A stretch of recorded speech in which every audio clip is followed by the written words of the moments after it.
श्री विष्णवे नमः। ओम श्री गणेशाय नमः। ओम श्री महासरस्वत्यै नमः। ओम लक्ष्मी नारायणाभ्यां नमः। सनातन धर्मानुरागी सज्जन वृंद भक्तगण, इस सत्र में 21 सितंबर 2022 बुधवार के दिन आश्विन कृष्ण पक्ष की परम पवित्र तिथि एकादशी है। इस दिन एकादशी व्रत करके आप सभी अपने पितरों को प्रसन्न कर सकते हैं और उनका आशीर्वाद भी प्राप्त कर सकते हैं। और इस एकादशी व्रत के करने से आप अपने पूरे परिवार के साथ सुखपूर्वक रहते हुए ऐश्वर्य की प्राप्ति करेंगे और आपके पूरे परिवार का मंगल होगा तथा आपके पितर यदि यमराज की नगरी में रह रहे हों तो वे अवश्य वहाँ से मुक्त होकर स्वर्ग लोक को प्राप्त हो जाएंगे। इसमें कोई संदेह नहीं है, इसका वेद प्रमाण है।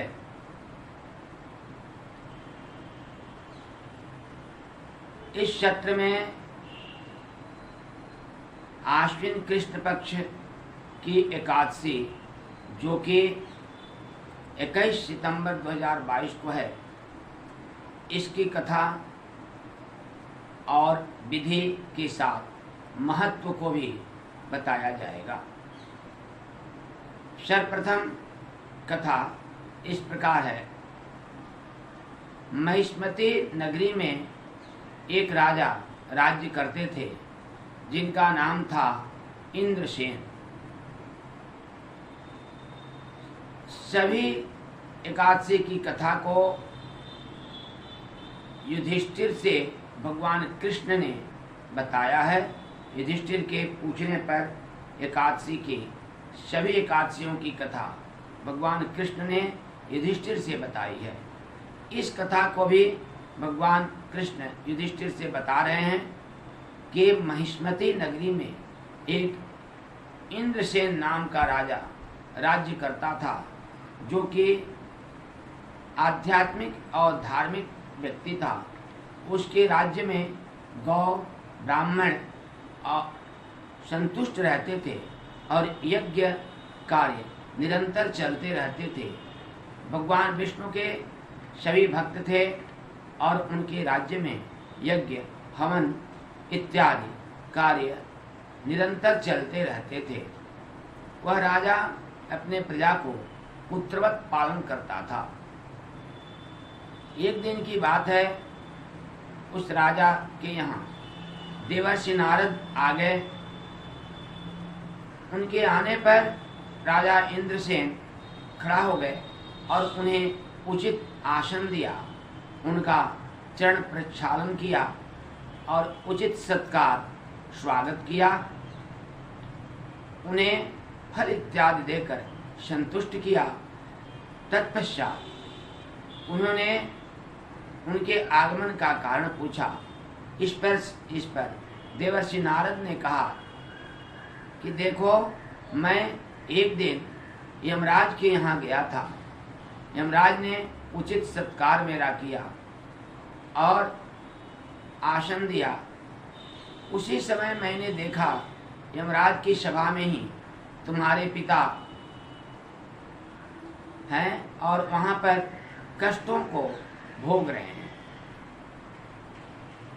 इस प्रकार देखने पर मैंने पूछा, आप तो अत्यधिक धर्मात्मा राजा थे, आप यमराज की सभा में कैसे आ गए? तो उन्होंने बताया कि मैं एकादशी व्रत मेरा पूर्ण नहीं हुआ, खंडित हो गया था। किसी कारणवश मेरा एकादशी व्रत खंडित हो गया था, जिसके दोष के परिणाम स्वरूप मैं यहाँ यमराज की सभा में पड़ा हूँ।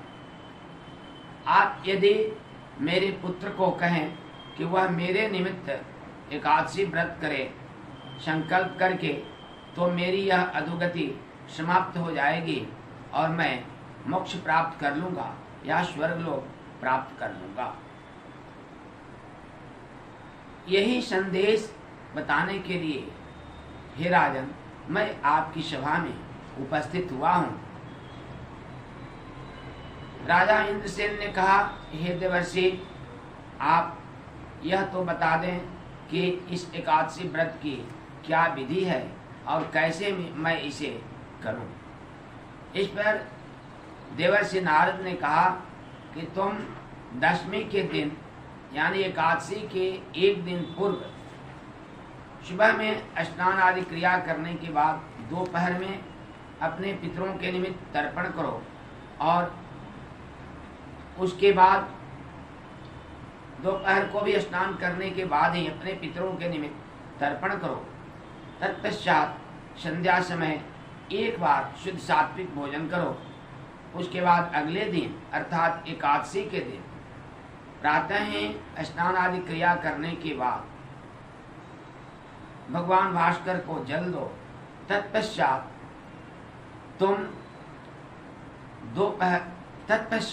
तुम यह मन में संकल्प करो कि मैं आज अपने पिता के निमित्त जो कि यमराज के यहाँ यमराज की सभा में हैं उनके लिए मैं यह एकादशी व्रत करता हूँ। हे भगवान विष्णु, इस पुण्य को आप उन्हें ही समर्पित करें। यह संकल्प करके तुम उस दिन एकादशी व्रत रहो, निराहार एकादशी व्रत करो और उस दिन ब्राह्मणों को बुलाकर फलाहार कराओ, गौ माता को भी फल प्रदान करो। उस दिन ऐसे ही तुम निराहार रहो। अगले दिन यानी द्वादशी के दिन प्रातः ही स्नान आदि क्रिया करने के बाद भगवान भास्कर को अर्घ्य दो और भगवान विष्णु को एकादशी के दिन भी उनका पूजन अर्चन वंदन करो। यदि तुम्हारे घर में सारे ग्राम भगवान हों तो उन्हें उनका चरणामृत लो, उन्हें चंदन लगाओ और तुलसी दल उन्हें अर्पित करो। पुनः द्वादशी के दिन भी प्रातः काल स्नान आदि क्रिया करने के बाद भगवान भास्कर को अर्घ्य देने के बाद शालिग्राम भगवान की विधिवत पूजा करो, तुलसी दल अर्पित करो और उनका चरणामृत ग्रहण करो। तत्पश्चात ब्राह्मणों को और गौ को शुद्ध सात्विक भोजन कराओ। उसके बाद स्वयं वे पारण करो।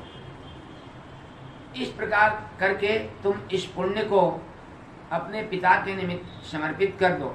भगवान विष्णु से बोलो, हे भगवान विष्णु, इस पुण्य को आप हमारे पिता को प्रदान करें और उन्हें सद्गति दें।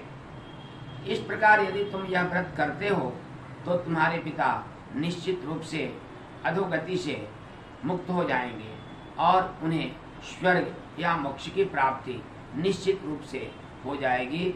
इसमें कोई संदेह नहीं है। इतना कहकर देवर्षि नारद अंतर ध्यान हो गए। तत्पश्चात राजा इंद्रसेन ने आश्विन मास के कृष्ण पक्ष की एकादशी व्रत किया और अपने पिता को वह अधोगति से मुक्त करके स्वर्ग को प्राप्त कराया। इस प्रकार इस कथा को जो भी सनातन धर्मानुरागी सज्जन वृंद भक्तगण सुनेंगे उन्हें भगवान विष्णु की भक्ति प्राप्त होगी और इस लोक में वे संपूर्ण सुखों को भोगते हुए अंत में वे भगवान विष्णु के लोक को जाएंगे और उन्हें कई वाजपेय यज्ञ करने का फल भी प्राप्त होगा। इसमें कोई संदेह नहीं है। इस प्रकार आप सभी सनातन धर्मानुरागी सज्जनों से यह आग्रह है कि यदि आप निरंतर एकादशी व्रत करते हैं तब तो करें ही, साथ में यदि आप एकादशी व्रत नहीं करते और यदि आपके पिता नहीं हैं तो आपको निश्चित रूप से इस एकादशी व्रत को करना चाहिए और अपने पितरों को प्रसन्न करके उन्हें सद्गति प्रदान कराना चाहिए और स्वयं भी उनके आशीर्वाद से अपना मंगल तथा अपने परिवार का मंगल करते हुए धन ऐश्वर्य के साथ साथ सुख समृद्धि पानी चाहिए। सनातन धर्मानुरागी सज्जन वृंद भक्तगण से आग्रह है कि जो भी इस चैनल पर नए हैं या सब्सक्राइब नहीं किए हैं इस चैनल को, वे इसे अवश्य सब्सक्राइब कर लें और बेल आइकन बटन और अवश्य दबा दें और कमेंट बॉक्स में अपने विचारों को रखना न भूलें। यह मेरा आपसे आग्रह है, प्रार्थना है, निवेदन है। इस प्रकार इन्हीं शब्दों के साथ वाणी को विराम। पुनः मिलेंगे हम सभी अगले सत्र में। तब तक के लिए सबको साधुवाद एवं कोटिशः प्रणाम।